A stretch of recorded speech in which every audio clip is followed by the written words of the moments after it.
human who has a hard time feeling present in their bodies and with sensation. So, yeah, we can talk about kind of the core principles of trauma informed yoga and how we adapt the practice to be suitable for all beings. And I think a big piece of that is co-regulation. So our nervous system directly impacts that of another person. And especially when we're in a position of power, so to speak, because we are leading the class, there is some sort of power differential. We have to be aware of how we're showing up. And co-regulation is this idea that like my nervous system is interacting with your nervous system unconsciously. We don't even have to talk about it. We don't even have to know it's happening, but it's happening.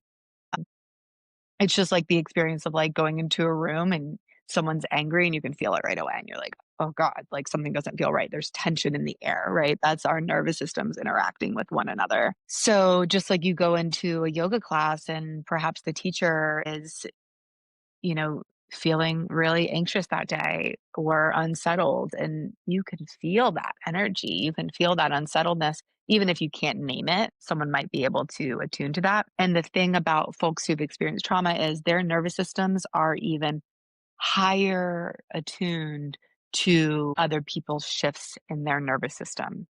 Like they learned early on, maybe early on, especially those who've experienced complex trauma, which complex trauma is little not little, because let me take the word little out of there, but experience of trauma maybe over and over again throughout their lives, like having an abusive parent or partner, and those add up over time. So some people have learned to really track other people's nervous system states. Us as the teacher, as the space holder, we have to be aware of how we're showing up in this space. This doesn't mean we have to be calm all the time. This doesn't mean we need to be, you know, this peaceful, like, person every second or even when we walk in, but it does mean that we have a responsibility to show up and hold the space with care and recognize that how we're showing up in this space is going to affect those that we're showing up for.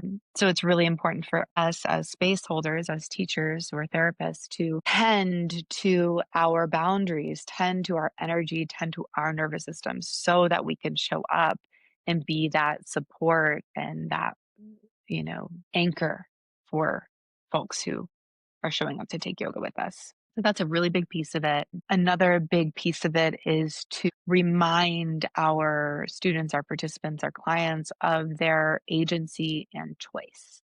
So a lot of times in yoga, we're giving directives, right? We are directing folks, we're teaching folks through movements or through exercises, right? And it's so important for us to bring down the power dynamic, right? So we can shift the power dynamic by saying, you have choice here. My words are just suggestions. You make the choices. I'll give you options.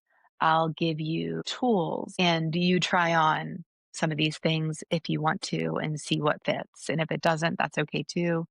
So we are helping folks connect with their power through choice. And a lot of times when we've experienced trauma, our choice is taken away, our agency is removed.